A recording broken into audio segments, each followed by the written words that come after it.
Whenever you ask your stepdad for a ride to town, he tells you to get a ride with Paul, his friend who's been coming over a lot lately after work or on the weekends to drink beer. They work construction together. Your stepdad is a carpenter, a good one. You don't like Paul. You only want a ride from your stepdad in his truck with his beer cans on the floor. You ask again. Your stepdad tells you that Paul's driving to town soon and that you can get a ride from him. Why can't you just wait? I can give you a ride, Paul says, nodding hopefully, his stubby fingers wrapped around a sweaty can of Budweiser.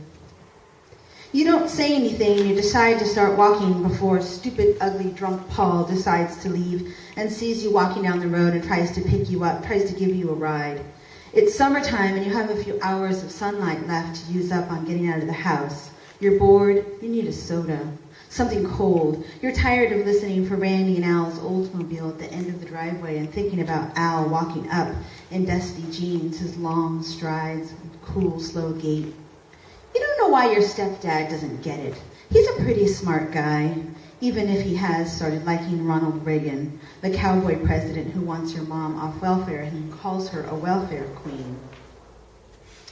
So we got tired of living off lentils and blocks of cheese, and she let her boyfriend move in and started dealing too to make a little more money on the side.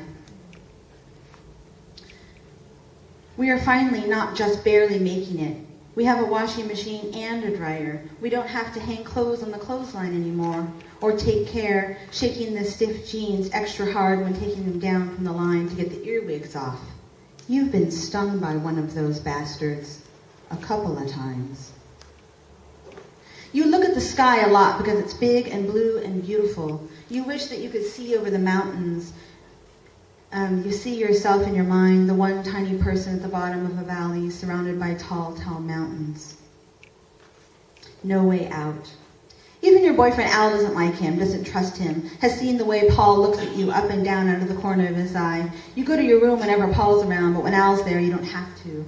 Al shoots him dirty looks and encourages you to sit with him somewhere in the yard, but you know Paul is putting ideas in your stepdad's head, asking questions about you and Al that your stepdad doesn't want to answer.